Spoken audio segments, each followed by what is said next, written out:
¿Ok? Listo, ya Tenemos que estamos aceptar, grabando. ¿verdad? Sí, ya Tenemos que estamos grabando. aceptar,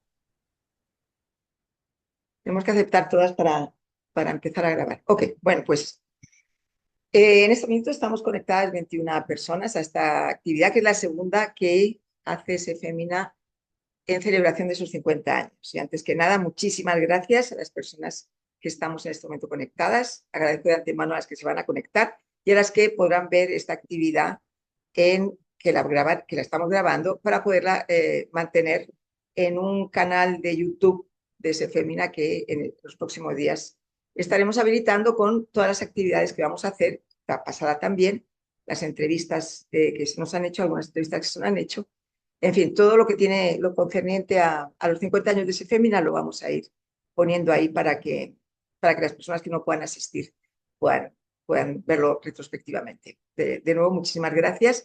Sé que va a ser súper interesante lo que hoy vamos a disfrutar, porque va a ser de disfrutarlo. Tenemos, bueno, es una conferencia, ya sabéis, es una conferencia de Alexia Ugalde. Alexia es una joven feminista, historiadora costarricense, que ahora está sacando su doctorado en Alemania, pero que ya su maestría la hizo sobre el MLM, se femina, y ahora su doctorado es sobre los movimientos feministas en Centroamérica. La primera actividad que hicimos de celebración de los 50 años del MLM se femina, en esa primera actividad, Patricia Alvarengo, que es una historiadora de muchísima trayectoria, ¿verdad? Y Alexia Ugalde, que es como el otro extremo, ¿verdad? Que es muy joven, nos hicieron un recorrido de qué había pasado en Costa Rica desde la Liga Feminista hasta que nace el MLM, porque pareciera que ahí hay un hueco en el que desaparece el feminismo, a tal punto que cuando en el MLM empezamos a decir que éramos feministas, todo el mundo nos miraba como cara rara. Y claro, a nosotros nos sorprendió luego saber que había habido una liga feminista en Costa Rica. Nada, un par de décadas antes o 3 décadas antes había habido una liga feminista y sin embargo, cuando nosotros empezamos a hablar de feminismo, todo el mundo decía que eran ideas que habíamos traído del extranjero, ¿verdad? Entonces, bueno, tanto Patricia Alvarenga como Alexia Ugalde nos permitieron entender este pedazo de la historia, que es como un gran hueco, en el que no deja de haber de feministas, obviamente, pero que sí que hay como un corte entre entre movimiento por el voto, entre el sufragismo y ese feminismo que nace ya en la segunda mitad del siglo XX. A raíz de esta primera actividad, que fue muy interesante, nos encantó a todas las que estuvimos, además como fue presencial, tuvimos la oportunidad tuvimos la oportunidad de entregar nuestros materiales a la Biblioteca Nacional para ver si los conservan, porque nosotras somos muy malas haciendo eso. Además, tuvimos la oportunidad de compartir mucho con las compañeras que llegaron, ¿verdad? Ese día. Bueno, hoy, como es una conferencia de Alexia, hemos decidido que se va a hacer todo virtual. Eh, y Alexia hoy nos va a hablar, más bien, nos va a hacer como un análisis similar.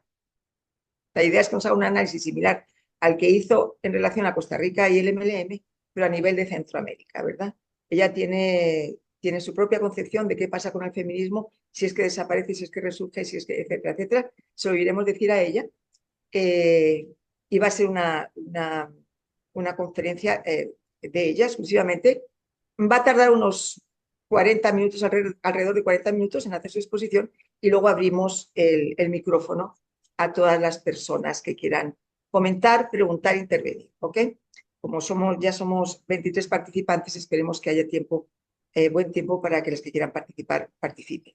Alexia, muchísimas gracias. Yo tengo que agradecerle a Alexia, perdón, antes de darle la palabra, no solamente que ha ofrecido su tiempo y su insomnio de hoy, ¿verdad? Y del otro día para compartir con nosotras en nuestros 50 años, sino que además es la primera vez que el MLM y SEFEMINA se estudian, yo tengo que decir, desde una mirada fresca, no prejuiciada, porque nosotros en 50 años hemos recibido muchos análisis que más que análisis eran bofetadas por los prejuicios que existían. Pero eso es tema de alguna conversación que alguna vez tendremos. Entonces, a Alexia le quiero agradecer que es muy fresco sentir que una persona joven no comparte toda esta cosa del pasado y es capaz de analizar el MLM y se femina con una mirada de historiadora seria y feminista. Alexia, Muchísimas gracias. Te doy la palabra. Muchísimas gracias, Ana, por la presentación y muchísimas gracias también a María José porque ambas han hecho posible este espacio. Muchas gracias a todas las personas que están conectadas. Bueno, yo me siento muy contenta de poder compartir con ustedes hoy un poco de, voy a compartir la pantalla. Cuando puedan verla, por favor me dicen para ver si todo salió bien. Sí, voy a compartir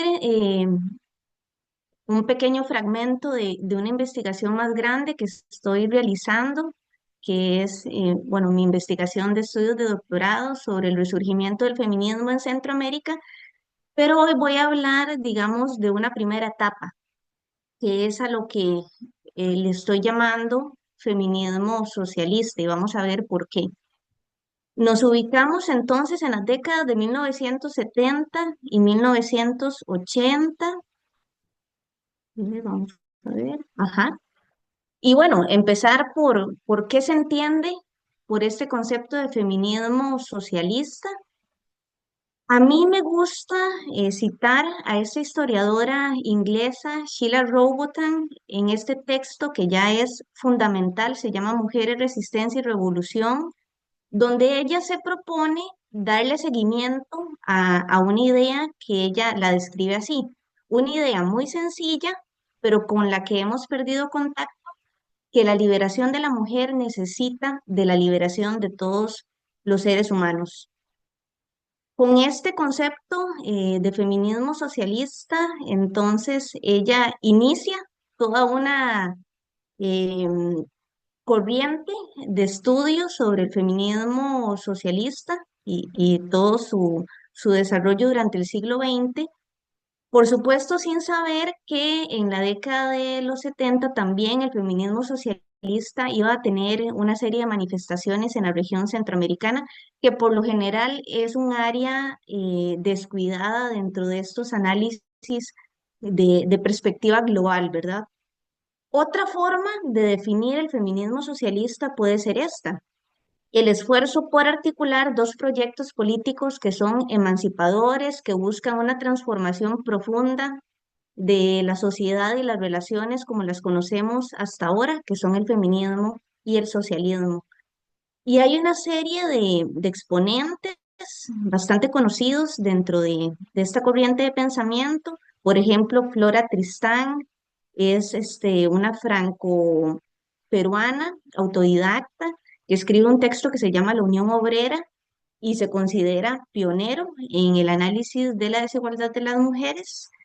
August Bebel es un socialista alemán que también tiene un texto fundamental, La mujer y el socialismo, y dentro de esta corriente se incluye por lo general a Clara Zetkin y a Alexandra Kollontai. Sin embargo, hay que decir que estas dos últimas nunca se autodenominaron feministas y por el contrario, enfrentaron en su época a lo que ellas consideraban que era una ideología burguesa porque estaban, digamos, haciendo una separación entre un feminismo que ellas llamaban burgués, que era el sufragismo, y una militancia desde el socialismo. Bueno, entonces vamos a hablar particularmente de Centroamérica, viendo tres casos: el de Costa Rica, el de El Salvador y el de Nicaragua, porque analizar el resurgimiento del feminismo en tres contextos que son muy diferentes nos permite ver, bueno, qué elementos facilitan o obstaculizan este resurgimiento. Yo hablo del resurgimiento porque bien decía Ana ahora, hay un primer momento del movimiento sufragista, luego hay una especie de silencio en las décadas del 60, 50, 60, se habla de silencio porque básicamente no hay un feminismo organizado, articulado, pero eso no quiere decir que no haya pensamiento, ¿verdad? Feminista. Entonces, al ver esos tres contextos tan distintos, nos encontramos, por ejemplo, como ustedes saben, que en Costa Rica durante estas dos décadas no hay gobiernos autoritarios, no hay una conformación exitosa de agrupaciones guerrilleras y tampoco tenemos presencia de conflictos armados, a diferencia de El Salvador y de Nicaragua. En El Salvador hay conformación de guerrillas, hay 5 guerrillas importantes que luego van a unirse en el Frente Farabundo Martí, y en el caso de Nicaragua hay 3 tendencias que luego se unen en el Frente Sandinista.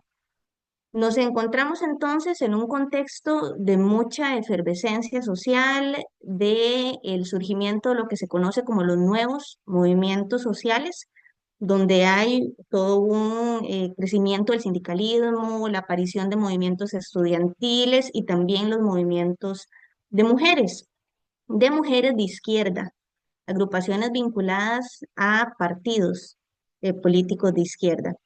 En este contexto, entonces, vemos este fenómeno del resurgimiento del feminismo no solo como una teoría política de la emancipación que hablábamos ahora, también como una práctica social, como las acciones individuales que se dan en la vida cotidiana, como un movimiento articulado y por supuesto también como pensamiento, como una utopía.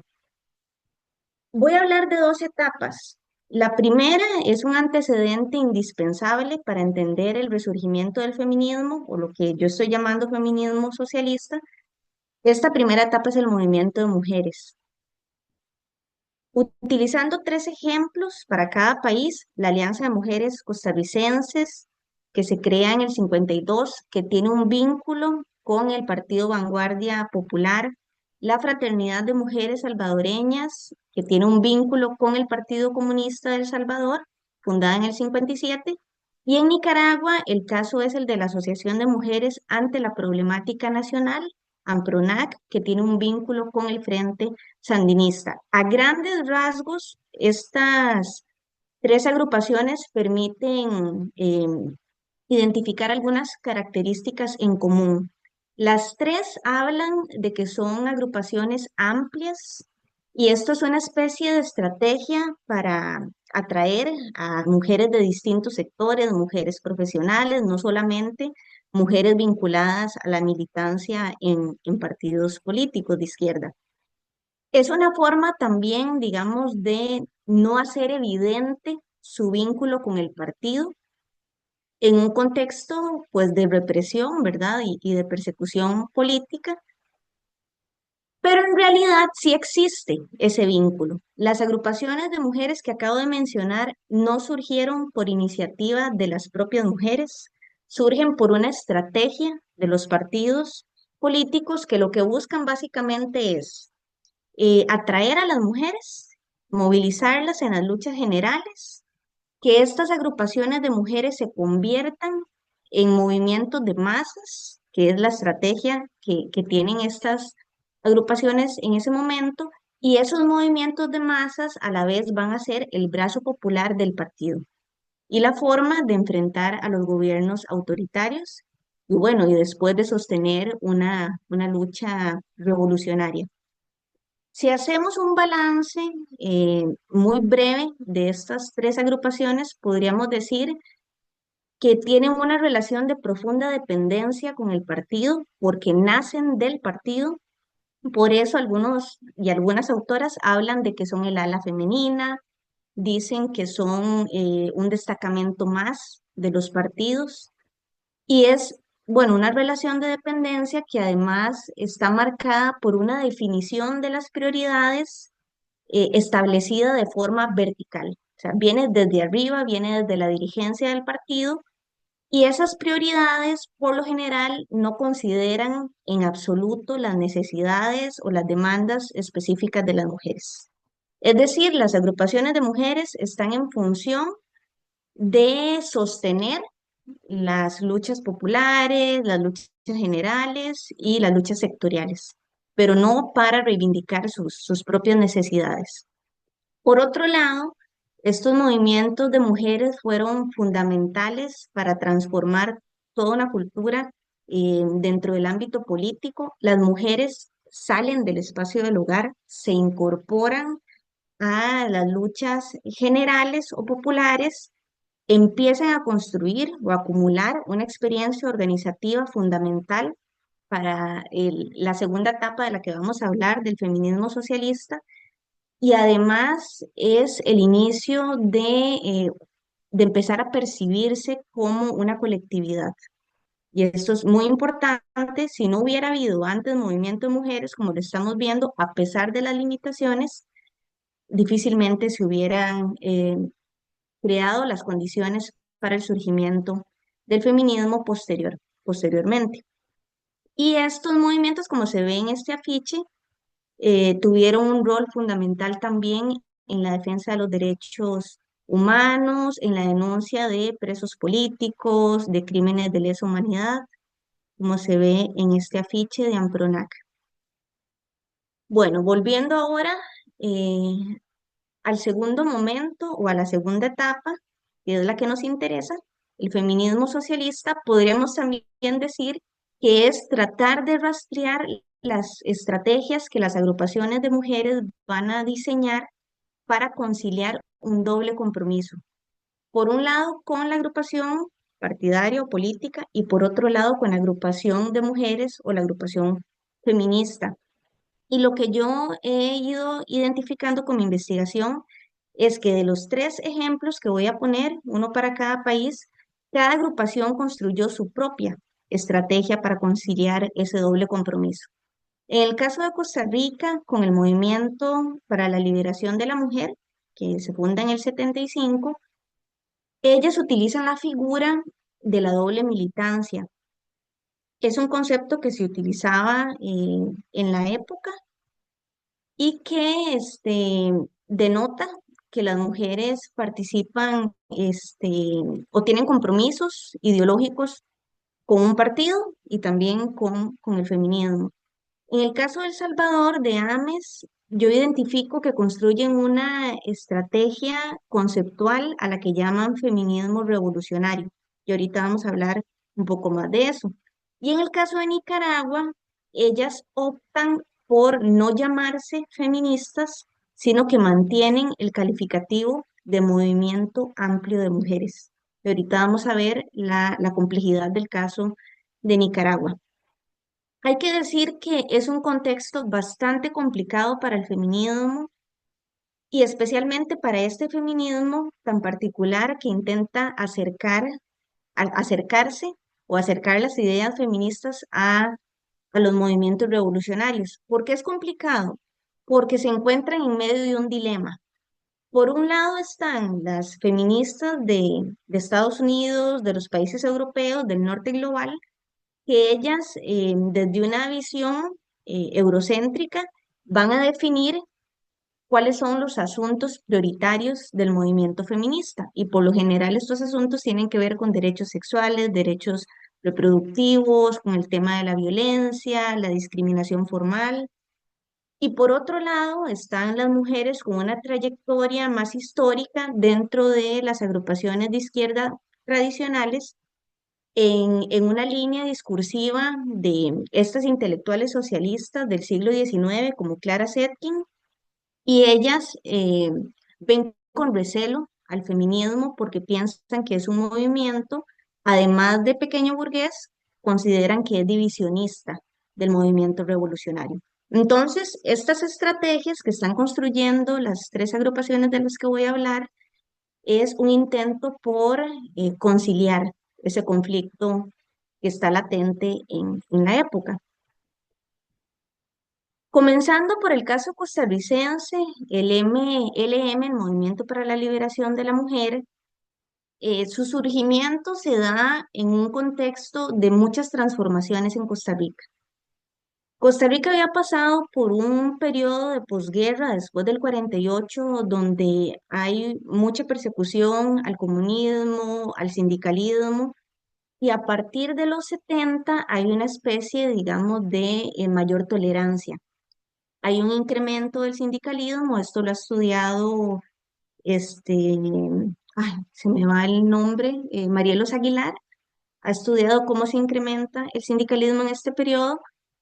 Hay un fortalecimiento de movimientos universitarios y estudiantiles. Recordemos las luchas de Alcoa contra la explotación de bauxita.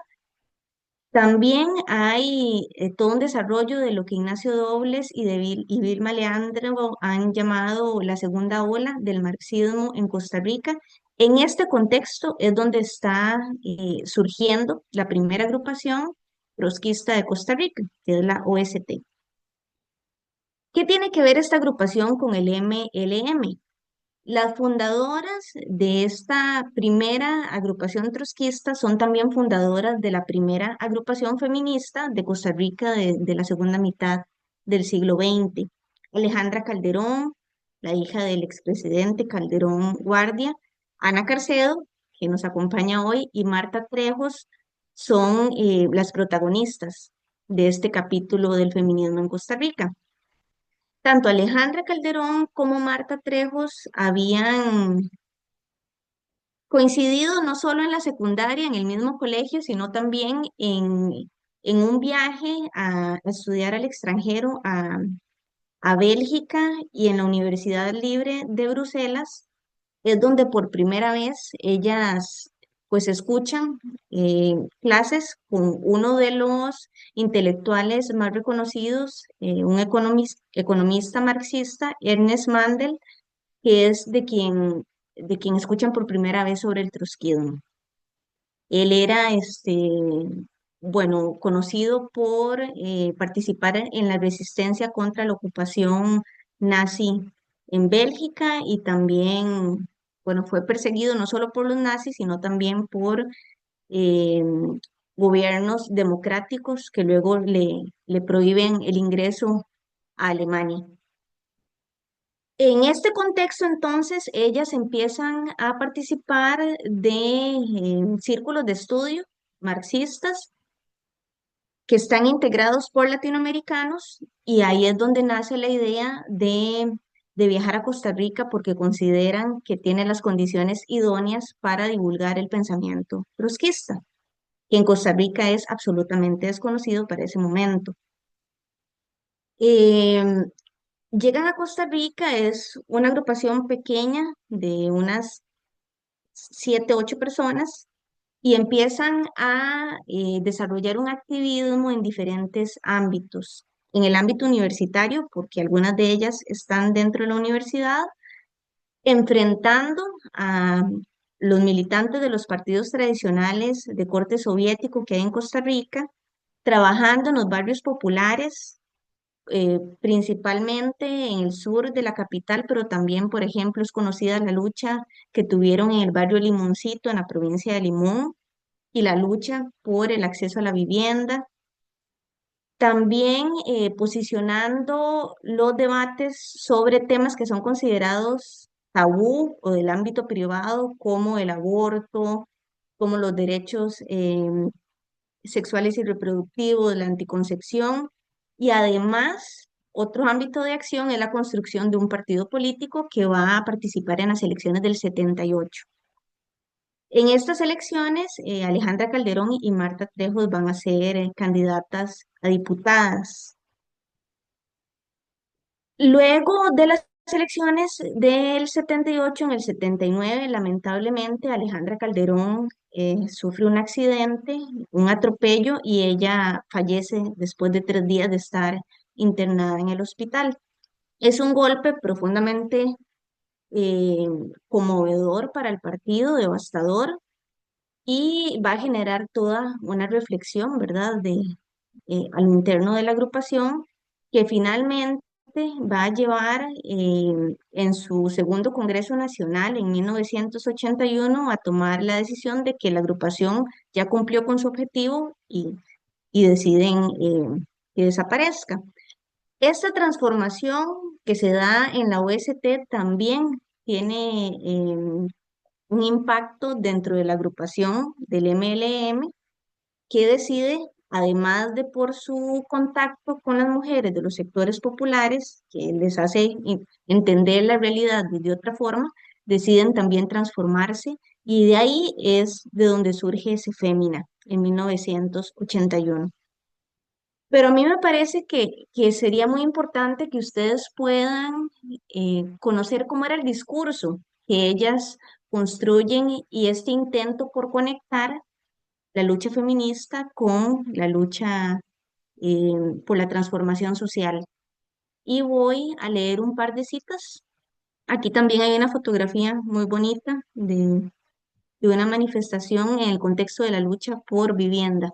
Dice, la lucha por la igualdad de oportunidades de trabajo es una forma que toma la lucha de clases. Es una lucha que no está dirigida contra los hombres, sino contra una de las raíces más profundas de la dominación social, la opresión femenina. Va de la mano con la lucha contra todo aquello que no permite a la mujer disponer de su propia vida. Va de la mano con la lucha por una sociedad de los trabajadores, única sociedad que puede garantizar la igualdad de oportunidades entre la mujer y el hombre.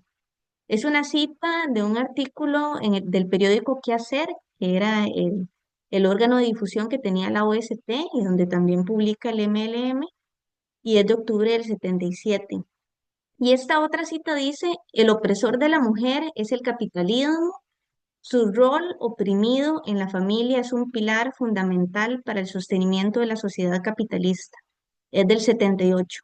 Lo que vemos acá es un aporte a comprender la desigualdad de las mujeres desde las estructuras económicas, ¿verdad? Cómo se conectan, cómo se relaciona la explotación del sistema capitalista con la opresión que sufren las mujeres, que para ese momento, recordemos, la teoría feminista está en construcción y todavía no se habla, por ejemplo, de patriarcado. Están hablando de opresión, dominación social, opresión femenina. Bueno, y este es el ejemplo que yo quería mostrarles del caso de Costa Rica y ahora voy a pasar al caso de Nicaragua, para que podamos ver también diferencias y similitudes. Perdón, el caso de El Salvador. AMES es la Asociación de Mujeres del Salvador, se funda en 1978 en un contexto de profunda represión y persecución política. En el 72 hubo fraude electoral, esto va a generar una gran movilización social y también la represión se va a manifestar, por ejemplo, en que las fuerzas del ejército tomen la Universidad del Salvador el mismo año, en una masacre estudiantil en el 75 y un contexto de muchísima violencia estatal que va a tener como consecuencia la radicalización de los sectores opositores y el surgimiento de las agrupaciones guerrilleras que ven la vía militar como la única vía de transformar la realidad en ese país, precisamente por este fraude electoral que hay en el 72. La agrupación guerrillera más grande que surge en ese momento es las Fuerzas Populares de Liberación, las FPL, que se va a formar a partir de una ruptura de un sector dentro del Partido Comunista. El líder de esta agrupación es Salvador Cayetano Carpio, que también es conocido como el comandante Marcial, y su pareja, Tula Alvarenga, es la que se va a encargar de organizar a las mujeres, de incorporarlas al proceso revolucionario a través de AMIS. AMIS es una agrupación muy particular porque tiene un ámbito de acción muy amplio. Está primero trabajando en un escenario que es internacional porque muchas de sus integrantes, que eran en su mayoría intelectuales, están exiliadas en distintos países. Entonces ellas se van a encargar desde los lugares donde están de dar a conocer lo que está pasando en El Salvador, pero también de construir redes de solidaridad internacional para poder recolectar fondos para cambiar y sostener la lucha revolucionaria.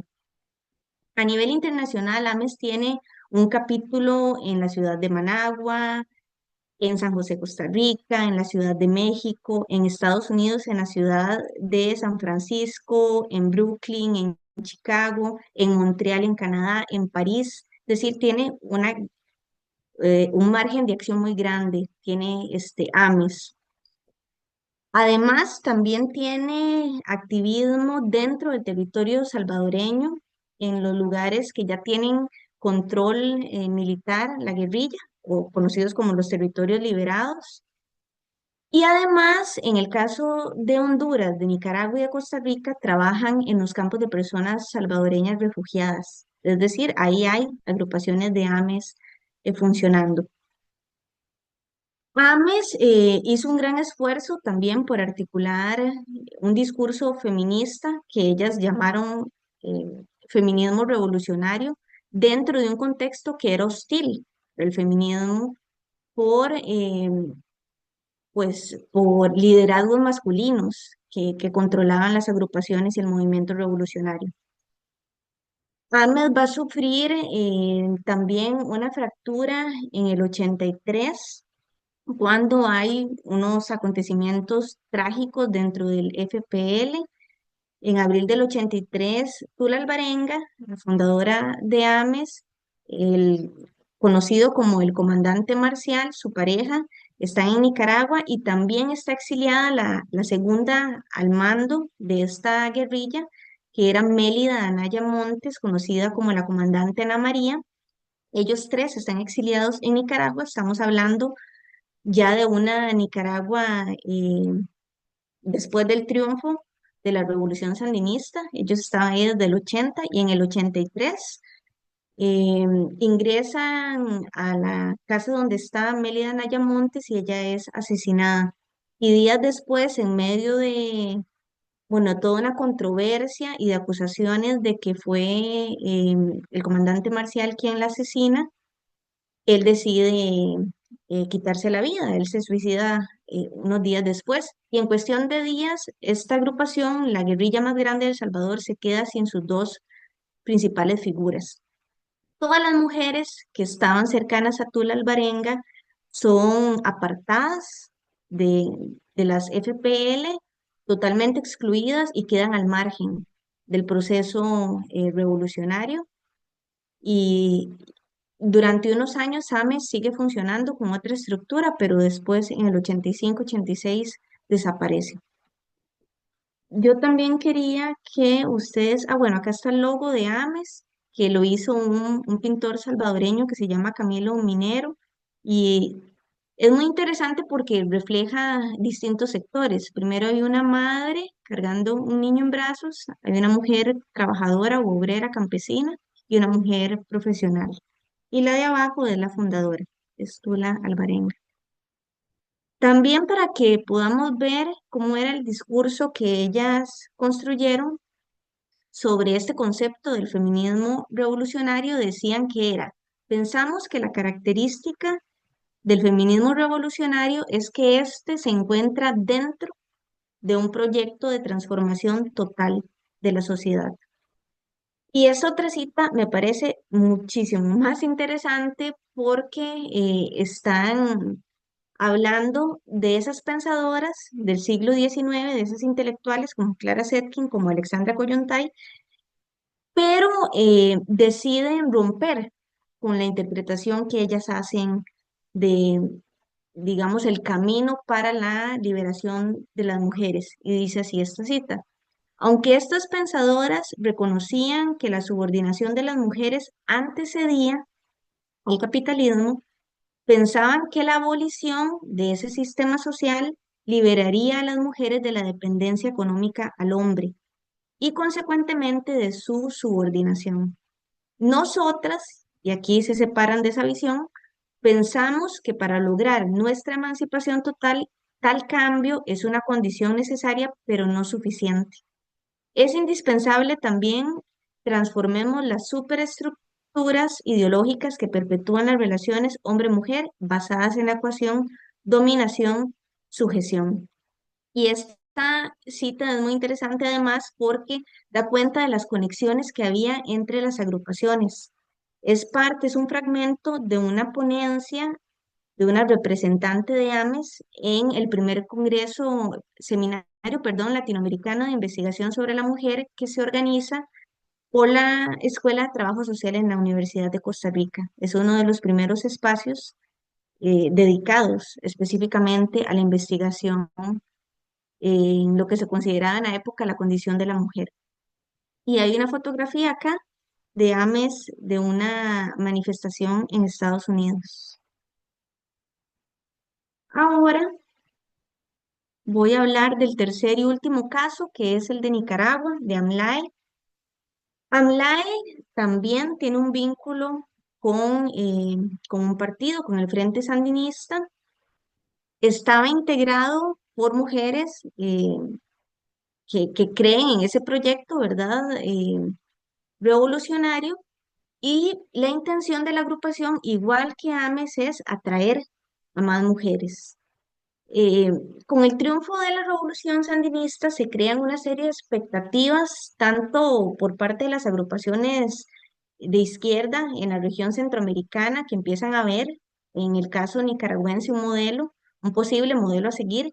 También hay expectativas desde la solidaridad internacional, que ven en el caso de Nicaragua la posibilidad de construir esa nueva sociedad, y desde un sector de mujeres feministas socialistas o mujeres feministas internacionalistas, pues se preguntan, tienen mucha curiosidad sobre el caso de Nicaragua y se preguntan qué va a pasar en términos de las relaciones entre los hombres y las mujeres, cuáles cambios se van a producir, y también están interesadas en saber si las reivindicaciones de las mujeres que siempre han sido pospuestas van a tener ahora sí la atención que no se les ha dado. Esa es la expectativa que se cierne entonces sobre el caso nicaragüense. Lamentablemente, para la dirigencia nacional del Frente Sandinista, las prioridades son dos y nada más. En primer lugar, la reconstrucción del país, totalmente devastado por la guerra y también por el terremoto del 72. Y la segunda prioridad es la defensa militar, especialmente en el contexto de la amenaza de la contra. Entonces, el discurso va a ser primero la unidad y después todo lo demás tiene que esperar. AMLAE se va a encontrar en una situación, una posición bastante complicada e incómoda. Va a recibir críticas de todos los sectores. Por un lado, desde los hombres y las mujeres conservadoras que están dentro del movimiento sandinista, que consideran que no es necesario que haya una agrupación particularmente de mujeres. Dentro de este sector se encuentra, por ejemplo, Rosario Murillo, desde esa época. También van a recibir críticas desde mujeres abiertamente feministas dentro del sandinismo, eh, que ven que AMLAE no tiene una posición clara con respecto a las reivindicaciones de las mujeres, no tiene un rol de liderazgo, y además dudan de su autonomía con respecto al partido. Y también van a recibir críticas de mujeres feministas de la solidaridad internacional, que presionan porque AMLAE tenga una agenda realmente feminista, dentro de esa lógica de los asuntos feministas que se defendían, digamos, desde un activismo feminista estadounidense y europeo. Habría que decir eh, que en el 85 AMLAE sufre toda una transformación. Los primeros 5 años de esta década, AMLAE tiene una posición de sumisión, de acato a lo que dice el partido, pero a partir del 85 empieza a verse una transformación en su discurso. Y esto es muy interesante porque posiblemente responde no solo a todas las presiones desde los distintos sectores que se están ejerciendo, sino también a que AMLAE o representantes de AMLAE participaron del tercer encuentro feminista latinoamericano. Y es muy probable que ese contacto eh, también explique esa transformación que hay en ellas. Bueno, además de otras expresiones que habían de organización de mujeres, como las secretarías de la mujer que se crean en diferentes sindicatos y que son bastante más beligerantes en temas de género que AMLAE. Lamentablemente, el proceso de transformación que estaba experimentando AMLAE es totalmente reprimido por la Dirección Nacional del Frente Sandinista. Y esto ocurre en un contexto en el que la coordinadora nacional de AMLAE, que era Lea Guido, sufre una enfermedad, y el partido aprovecha esa situación para colocar en su lugar a Doris Tijerino, que era la jefa nacional de la policía, y se convierte además en la coordinadora de AMLAE, y era una mujer con posiciones conservadoras y profundamente antifeministas.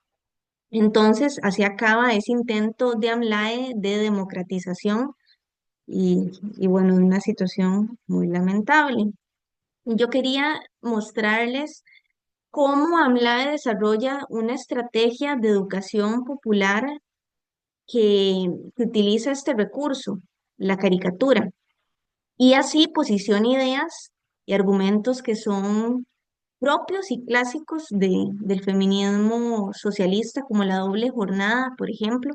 Acá vemos a una mujer trabajando en su jornada de la oficina, llegando a la casa para hacer otra jornada, y atendiendo a su esposo, a sus hijos y, y haciendo una serie de trabajos de cuidado. Y vemos en el otro lado de esta otra caricatura una pareja que está descansando, él leyendo, ella está dormida, se escucha un llanto de un hijo y él la despierta para que vaya a atenderlo. Ella se va a atenderlo y él continúa eh, en la lectura y lo que tiene en las manos es el texto, dice, el título dice La emancipación y el autor Bebel. Se refiere a August Bebel, que es uno de estos exponentes del socialismo, del feminismo socialista que les decía al inicio, un socialista alemán, que su libro más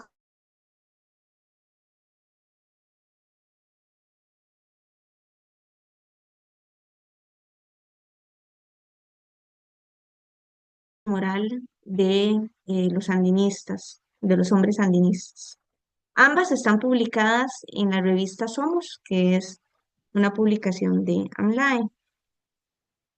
Bueno, después de este recorrido breve por algunas características muy generales de las tres agrupaciones que demuestran cómo se manifestó el feminismo socialista en la región, yo quisiera resaltar tres elementos que me parecen grandes aportes que realizaron estas agrupaciones.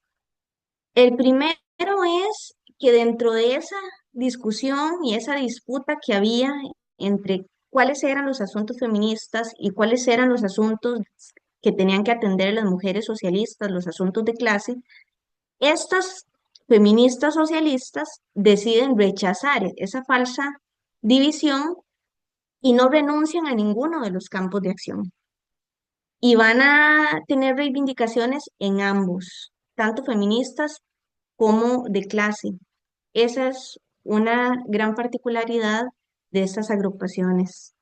El segundo aporte que yo quisiera destacar es que construyen una nueva forma de activismo dentro de la izquierda en Centroamérica. Y esto es muy importante porque las mujeres habían tenido un papel de ala femenina, como decíamos antes, o de apoyo a las grandes luchas generales, y ellas construyen una nueva forma de activismo, donde las demandas de las mujeres sí son consideradas, no están en un segundo plano, no tienen que esperar, no son siempre pospuestas por las prioridades definidas por el liderazgo masculino de los partidos. Ellas construyen liderazgos fuertes, femeninos, y además plantean una interpretación de su realidad que surge de una interacción que es temprana y pionera de género y clase en la región centroamericana. El tercer aporte de estas agrupaciones es una vasta producción intelectual que no es una reproducción acrítica de pensamientos de otros lugares. Es una asimilación de ideas, un procesamiento y una adaptación a la realidad centroamericana. Y ahí encontramos entonces un discurso que posiciona la discusión sobre la doble jornada de las mujeres, sobre el trabajo doméstico no remunerado y también de denuncia al machismo. Y no estoy hablando todavía de grandes temas que fueron fundamentales como los derechos sexuales y reproductivos, porque eso necesitaría por sí solo de un espacio para discusión. Acá podemos ver algunos de esos materiales, de esa producción de conocimiento, de esas agrupaciones. Del MLM está este folleto que se titula Seamos dueñas de nuestro cuerpo para ser dueñas de nuestra vida. Vemos un boletín internacional de AMES que dice Conquistando los derechos de la mujer y la familia, construiremos la nueva sociedad. Y vemos también una revista Somos de AMLAE, de la agrupación nicaragüense. Bueno, y para terminar, yo quisiera decir que la evidencia histórica que dejaron estas agrupaciones y este activismo feminista, lo que nos demuestra es que ellas desarrollaron una praxis feminista en el marco de su militancia en organizaciones partidarias de izquierda. Y esto evidencia que en Centroamérica hubo presencia de feminismo socialista que se refleja no solo en la producción de conocimiento, como decíamos, que quedó en esas publicaciones, pero también en una práctica social que generó una nueva forma de activismo dentro de la izquierda. Y esto es una evidencia de que hubo feminismo socialista en la región centroamericana desde finales de la década de los 70. ¿Por qué es importante esto? Porque permite, da elementos para confrontar dos ideas que son ampliamente difundidas. La primera es que el movimiento revolucionario fue un obstáculo para el resurgimiento del feminismo y acá vemos que eso es absolutamente falso. Es un discurso de ese feminismo estadounidense o europeo, pues que tenía un conflicto con las agrupaciones políticas, posiblemente de donde había surgido, pero en el caso centroamericano lo que nos encontramos es con que el movimiento revolucionario y ese escenario, digamos, de cuestionamiento al orden establecido también permitió un cuestionamiento de las relaciones de género y ese desarrollo de un feminismo muy particular en Centroamérica dentro de esa militancia partidaria. Y la otra idea que se puede confrontar a partir de esta evidencia es la narrativa que excluye a Centroamérica de la dinámica global del resurgimiento del feminismo. Si vamos a leer cualquier texto que hable en términos generales de lo que se conoce como la segunda ola del feminismo internacional, del resurgimiento del feminismo, Centroamérica no está nunca ahí. ¿Y por qué? Porque es una visión eurocéntrica que va a tener una definición hegemónica del feminismo donde Centroamérica no va a cruzar. Pero si vemos desde la lógica centroamericana el desarrollo particular de esta praxis feminista, entonces nos damos cuenta de que esa exclusión es falsa. Las agrupaciones que hemos utilizado de ejemplos hoy demuestran ampliamente que sí hubo una práctica feminista en ese contexto particular de las agrupaciones partidarias de izquierda. Entonces, eh, Centroamérica estaba dentro de ese movimiento global del resurgimiento del feminismo. Bueno, y eso era lo que yo quería compartir con ustedes. Muchísimas gracias y voy a dejar de compartir pantalla. Muchísimas gracias, Alexia. Estoy segura de que todas y todos que estamos aquí hoy escuchándote lo hemos disfrutado enormemente. Yo tengo un montón de preguntas, pero me voy a quedar de última, ¿verdad? Para hacértelas porque quiero como darle la palabra a quienes quieran preguntar o participar o hacer algún aporte. Yo quiero recordar que Alexia en este momento, para Alexia son las 2 de la madrugada, ¿cierto? Las 12 A son las medianoche. 12. Ah, bueno, podemos Ujú. explotarte todavía un rato. Te puedes trasnochar un poco. No, lo decía, a mí me encantaría seguir hablando muchísimo rato con Alexia, pero vamos a ver si podemos hacer las intervenciones y las preguntas de una manera muy directa y muy concisa para que ella pueda responder también y no alargarle demasiado este abuso que hemos hecho de su tiempo. De verdad, Alexia, muchísimas gracias. Yo he aprendido un montón de cosas, pero voy a Muchísimas cederle gracias. la palabra a quienes quieran participar. Creo que está Maríajo como llevando control de eso. Sí, pero aún no tenemos preguntas en el chat, entonces si más bien quieren Ok, activar el micrófono y hacer sus preguntas directamente para que directamente. pueda tomarlas o pueden hacerlas a través del chat y yo se las voy pasando. Ok. Yo no tengo ninguna pregunta específica, pero sí quería decirles que es muy interesante este gran resumen que hace Alexia de un momento histórico que vivimos muchas de nosotras. Así que me ha recordado muchas cosas. Ha sido muy bonito. Gracias. Pues te voy a hacer las preguntas que yo tengo, Alexia, ¿vale? Si no hay ninguna manita levantada, que veo que parece que no hay. Eh, mm, bueno, de muchas de las cosas que vos has contado, yo tengo memoria, ¿verdad? Porque para una tiene tantos años, para algo tiene una tantos años. Y a otras compañeras de aquí también las deben de tener, ¿verdad? Pero, por ejemplo, yo no tengo memoria de si de AMLAE desaparece o no desaparece. Si alguna vez se puede decir que ya AMLAE dejó de existir o qué, ¿verdad? Esa es una pregunta que a mí me ha surgido ahora, pero de repente se me borró, ¿verdad? Sí que, porque recuerdo, o sea, yo conocía a Ampronac cuando eran Ampronac y cuando se encerraban en las iglesias porque estaban reclamando la aparición de sus hermanos campesinos, una vez que secuestraron a un montón de campesinos que no aparecían, ¿verdad? Eh, y estaba Leda Guidó liderando ahí y luego lideró AMLAE y luego se vino para acá con la OPS y la verdad es que nos ayudó. Leda Guidó hay que reconocer que nos ayudó bastante, ¿verdad? Tere y Silvia lo saben en las investigaciones sobre violencia y en posicionar el problema de la violencia contra las mujeres como un problema de salud pública. Entonces hay como unos vínculos ahí como fuertes, ¿no? Por cierto que para la gente joven que no lo sabe, quiero dar un dato.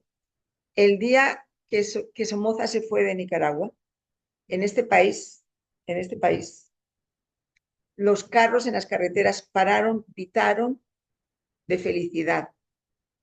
Que no se nos olvide que la memoria es corta.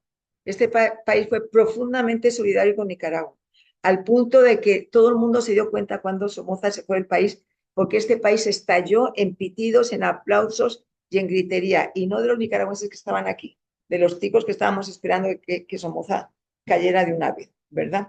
Entonces había un vínculo muy fuerte entre Nicaragua y Costa Rica. Entonces, también con AMLAE, supongo que cuando vos decís que en 85 hay un proceso ahí como de cambio, es que la AMLAE se fue haciendo como más feminista. Asumo que fue eso, ¿verdad?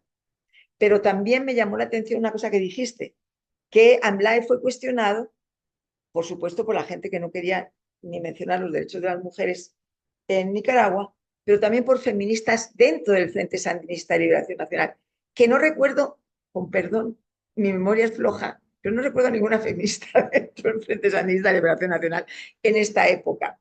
La Criqui, la Criquillón, estuvo como bajo perfil, que eso le pasa mucho a las feministas que estaban en muchos lugares institucionales en Nicaragua, estuvieron calladitas hasta que el Frente Sandinista pierde las elecciones, porque no se les permitía tener como una organización propia más que esto, AMLAE, ¿verdad? Pero cuando el Frente Sandinista pierde las elecciones, hay una estrategia del propio Frente Sandinista de diversificar sus organizaciones y las organizaciones sociales para captar más apoyo y más simpatía internacional, ¿verdad?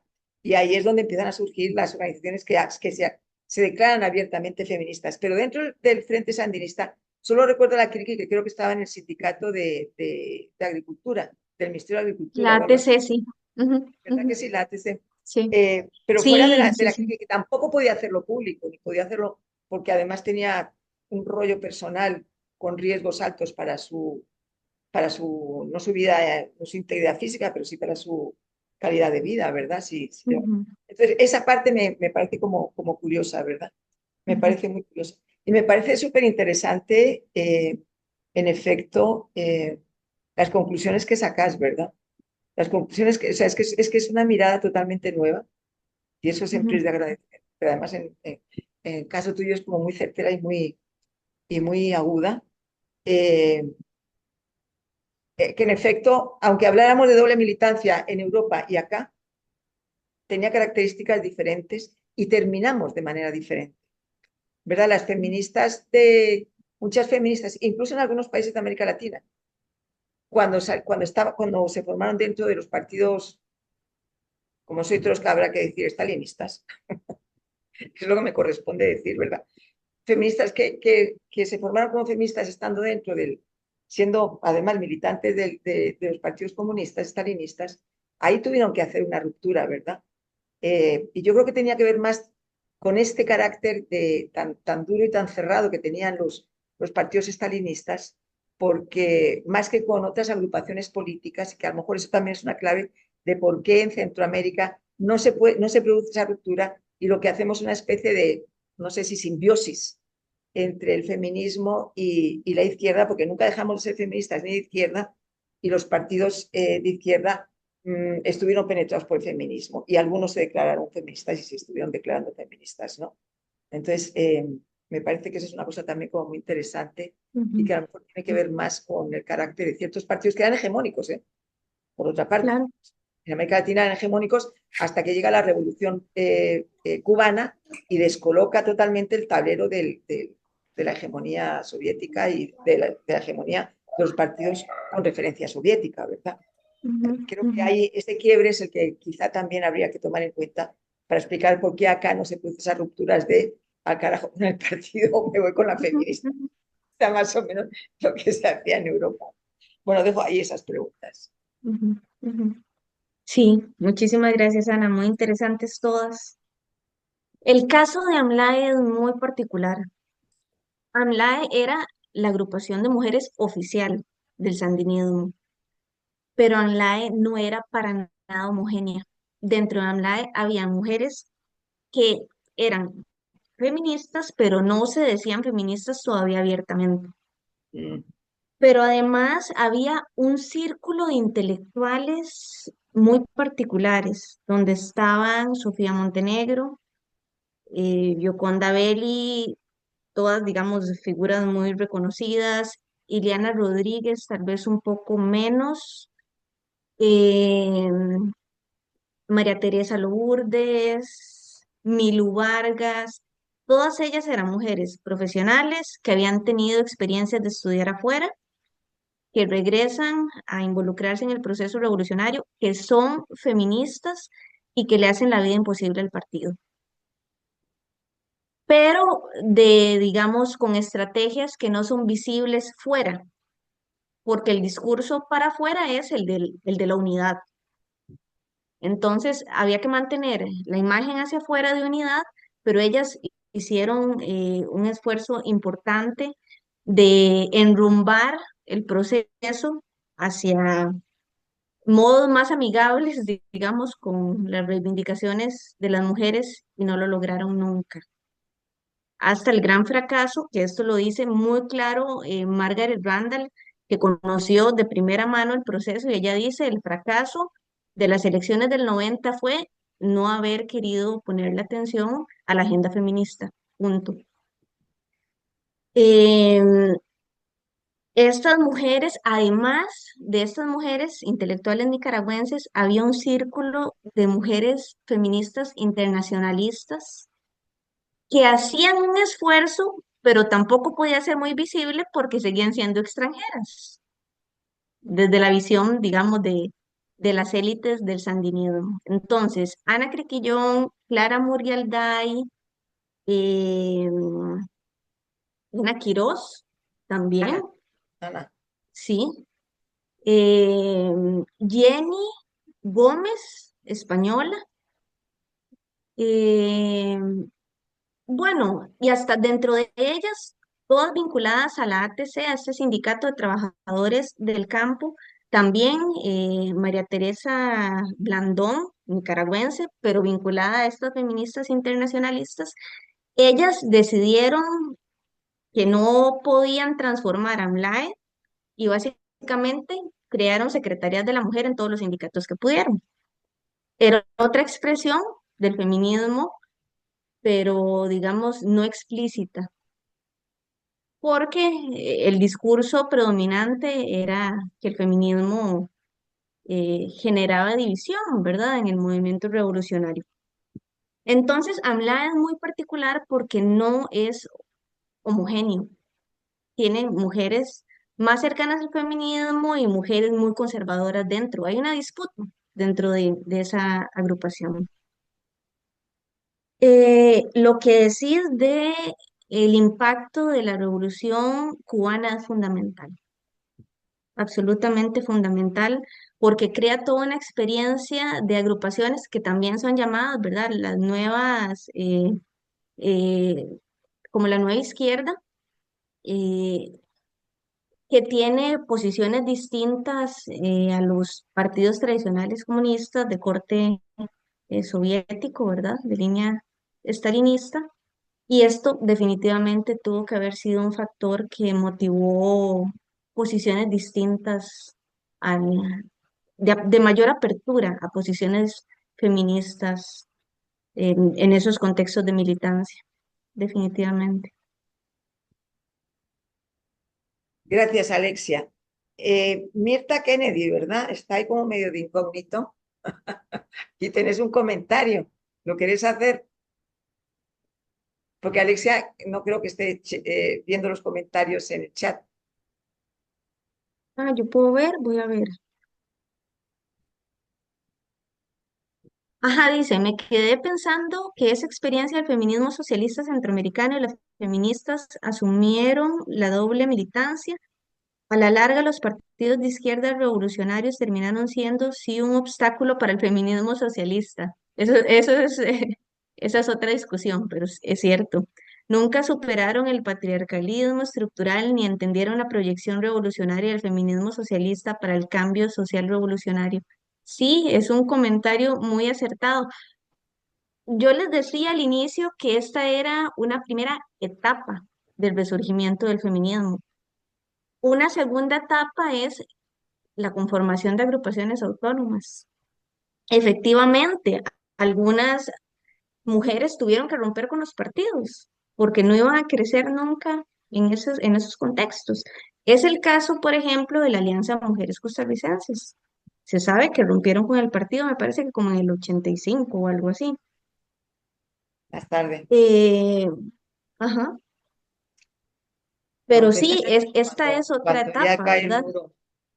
Cuando cae el muro. Alexia, también creo que esta imposibilidad histórica de articular los movimientos revolucionarios que nunca dejaron de ser muy patriarcales con el socialismo revolucionario terminó fortaleciendo la deriva a la derecha del feminismo, hacia el feminismo liberal en la región, que es lo que realmente todavía está muy instalado.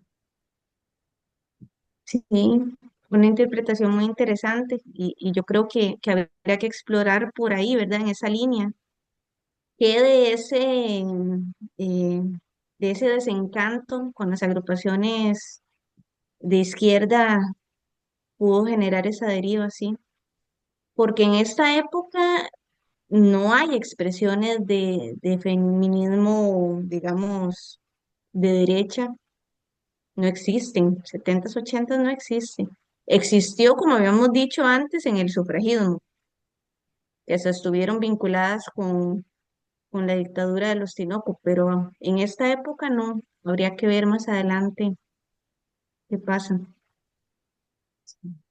Y en este momento, en el caso de Honduras, por ejemplo, eso se ha convertido en un nudo muy crítico porque, digamos, hay un resurgimiento del feminismo más revolucionario, no sé si llamarlo socialista, pero no, el diálogo con los hombres que siguen liderando las organizaciones, tanto populares como de partidos de izquierda, está roto, o sea, no se han logrado construir puentes, o sea, no, es un impedimento muy duro para transitar a una situación de unidad del movimiento, digamos, que integra la lucha de clase con la lucha feminista. Mm. Alexia, Mirta Kennedy es fundadora de SEMACH en Honduras, Ajá. para que sepas. Ujú. Entonces, con ella estuvimos comentando que para Honduras el nacimiento, el resurgimiento como vos decís, del feminismo fue más de los 80 que de los 70. Ujú. Ahora, Mirta y Alexia, ¿ustedes no creen también que es que hay condiciones muy diferentes con relación a los partidos y en particular los partidos de izquierda? Honduras puede ser una cosa bastante excepcional en este momento en Centroamérica, porque ¿qué partidos de izquierda hay en el resto de los países? O sea, Honduras podemos decir que libre juntó, no se sabe muy bien lo que es, pero sí que juntó la expectativa de un cambio social hacia la izquierda, ¿no? Podríamos decir hacia la izquierda. Pero eso no tiene no tiene paralelo desde hace mucho tiempo en países como Guatemala o como Costa Rica. Bueno, tenemos un frente amplio, pero con el que también tenemos nuestros problemitas, ¿verdad? Con cierta frecuencia se le ve el rollo patriarcal, se le veía sobre todo hasta hace unos años con cierta frecuencia. Pero creo que también ese cambio ha influido, ¿no? Ese cambio de unos Pero partidos me más refería a partidos a la izquierda de libre socialdemocracia. Me refiero a que tal vez no estén tanto representados en partidos como en movimientos populares que están enfrentando luchas revolucionarias como la lucha contra el extractivismo, contra las inversiones de energía, contra el despojo de los territorios de los pueblos originarios, esas luchas que son realmente luchas de clase muy de vida o muerte, con muchos muertos en realidad. Pero ahí están las mujeres tratando de levantar, digamos, el discurso feminista desde estas posiciones revolucionarias, pero el diálogo con los hombres es imposible. O sea, los hombres están a la derecha de Atila en cuanto a feminismo se refiere. y peor que se nos está poniendo el panorama mundial. eh, no sé si queremos todavía seguir comentando, pero parece que esta es más bien una conversación Sí, entre tres solo. disculpen, es que me llevó a pensar en Honduras. No, no, sí, es Gracias, fantástico, Alexa, es Mirta, súper interesante tu discurso y tu fantástico, Mirta. Quería investigación. preguntarle Muchas a Alexia. gracias por posicionar el caso de Honduras y además por traerlo a los tiempos presentes, ¿verdad? Que, bueno, desde mi perspectiva, América Latina está a la vanguardia del feminismo en el mundo. O sea, tiene una apertura a una interseccionalidad que es muy novedosa, como decías, de cuestiones ambientales, de problemáticas del territorio, etcétera, que se combina con el feminismo y eso, digamos, se ve allá, pero acá donde yo estoy, eso no existe, por ejemplo. Así es, así es. Bueno, yo también soy de la opinión de que el feminismo de América Latina ha sido siempre considerado, subvalorado. Claro, por las voces que escriben y que publican, ¿verdad? Claro, claro. Pero tenemos ejemplos clarísimos. O sea, en violencia contra las mujeres hemos sido vanguardia durante décadas, dándole lecciones a todo el planeta, ¿verdad? O sea, las primeras leyes que penalizan el femicidio son centroamericanas.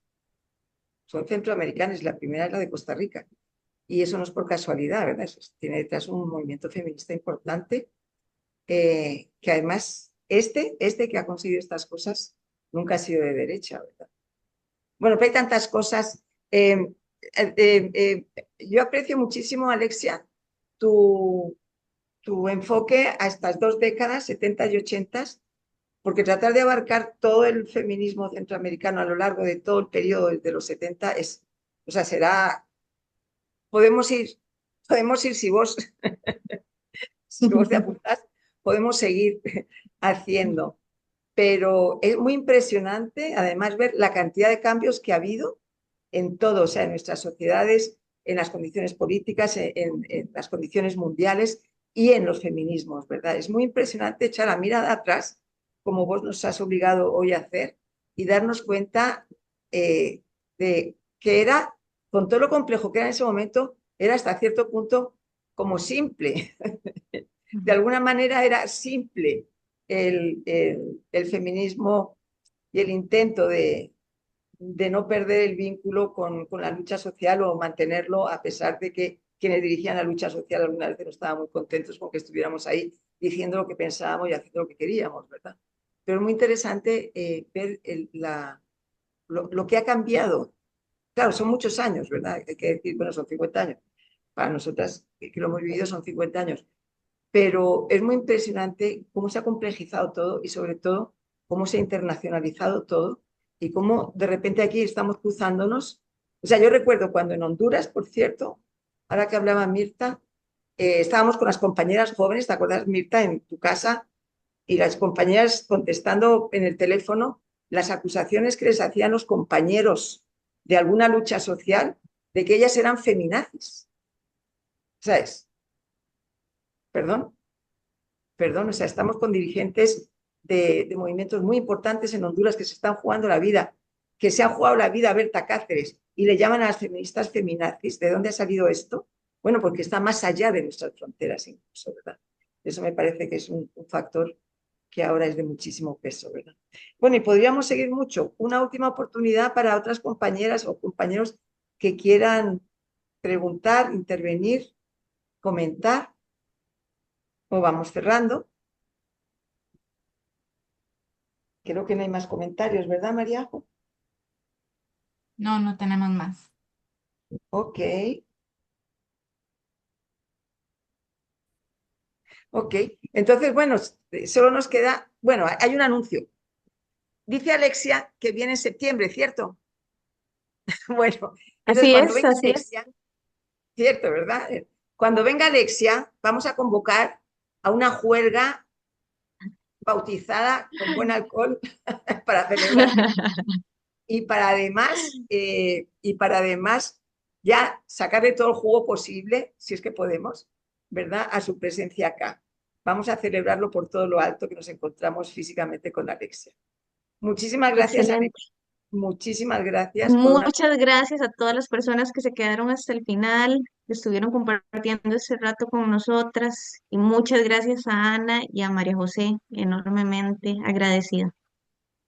Muchísimas gracias, María José, que está... María José es la carpintera de todas estas cosas que hacemos. Yo no, o sea, yo nada. Yo además me tiene que recordar todo porque se me olvida, o sea, que ni eso lo logro hacer. María José es la artífice de todo esto. Muchísimas gracias, María José. Muchísimas gracias, Alexia. Muchísimas gracias a todas las personas que están ahora con nosotras y chau, chau. Y esto Chao. quedará grabado en un futuro, ¿cómo se llama? Canal Canal de de YouTube. YouTube que De tendré. YouTube. ¿Cómo es, María? Oh, Eso, canal de YouTube. un canal de YouTube que Sefemina tendrá en breve, donde iremos colgando todo. Muchísimas gracias, de verdad. Un gran abrazo a todo el mundo y nos Un seguimos gusto, un viendo en las abrazo. siguientes actividades. ¡Ay, no! Hay un anuncio, otro anuncio. Otro anuncio. El 19, 19. 19 de junio. Sí, a las 5.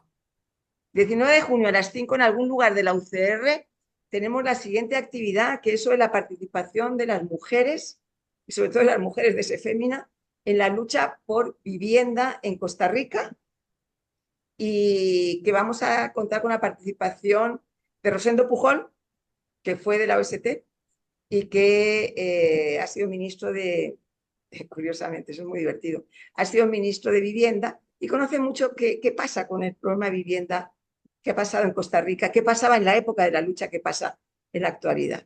Vamos a tener la participación de Montserrat Sabot, cuya tesis doctoral fue sobre la participación de las mujeres en la lucha por vivienda en Costa Rica, y compañeras lideresas de vivienda también nos van a contar su parte de sus historias que tuvieron y sobre todo cómo tuvieron que enfrentar los intentos de los hombres de quitarlas de en medio y que no lo lograron. Así que la siguiente cita, 19 de junio, 5 de la tarde en la UCR, avisaremos dónde. De nuevo, muchísimas gracias y un abrazo y mandamos a Alexia a dormir ya. Chao, Alexia. Muchas gracias. Muchísimas gracias. Nos vemos. Chao. Chao. Chao. Muchísimas gracias.